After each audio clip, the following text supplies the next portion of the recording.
Imagine a comedian so unpredictable, so wildly spontaneous, that he could win 3 Emmy Awards and then, in a single moment, torch his career with a single, explosive tirade.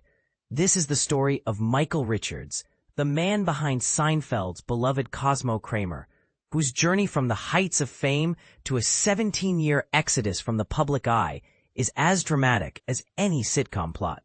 But here's where it gets controversial. Richards, known for his frenzied, off-the-cuff style, found himself at the center of a viral storm after a 2006 incident where he used a racial slur during a stand-up set. And this is the part most people miss. After years of self-reflection, spiritual exploration, and a memoir titled Entrances and Exits, Richards is back on stage, this time in a good way. Richards' return to the spotlight began with a mini tour of California, culminating in Michael Richards, an evening of conversations, questions, and answers. Paired with veteran writer Todd Gold, who co-authored his memoir, Richards took audiences on an emotional roller coaster. One moment, he was quiet and reflective, recounting the aftermath of his 2006 tirade and the years of self-imposed exile that followed. The next, he was wild and rambunctious, acting out Seinfeld scenes or sharing colorful stories about UFOs. At one point, he even mimicked a seizure, throwing himself to the floor in a display that rivaled Kramer's most outrageous antics. But the elephant in the room, the 2006 incident, wasn't avoided. Richards openly addressed it, describing himself as a naughty man who let anger get the better of him. "I said some awful things," he admitted, though he tried to frame it as a misguided attempt at comedy. The fallout was intense. Richards feared it might lead to societal division, even likening it to a potential civil war. He spent years in solitude, traveling, reading, and engaging in deep analysis to understand the nature of his anger.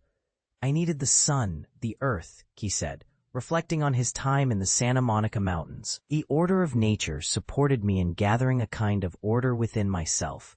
Richards' unpredictability, which once defined his brilliance as Kramer, was on full display during the event.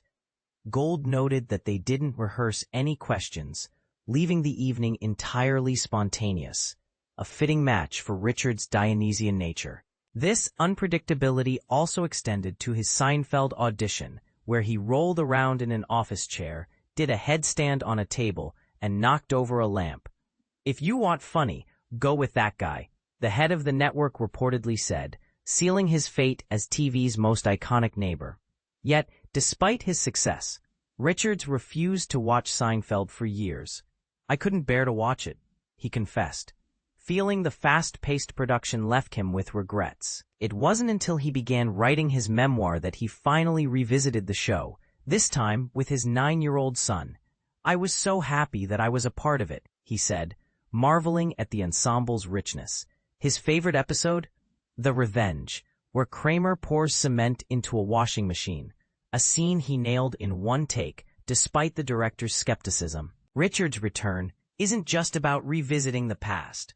It's about redemption and growth. From lighting his tie on fire, saved by Jay Leno, to experimenting with a watermelon stand-up routine that fell flat, Richards has always embraced the irrational, the unpredictable. Now, he's channeling that energy into a new chapter, one that invites both reflection and reinvention. But here's the question that lingers. Can Richards truly move past his controversial past? His memoir and stage return suggest a man seeking forgiveness and understanding, but the audience's willingness to embrace him remains uncertain. As he continues to navigate this complex journey, one thing is clear. Michael Richards is still a performer who thrives on the unpredictable, both on stage and in life. What do you think? Can Richards reclaim his place in the spotlight, or is his past too defining? Let the debate begin.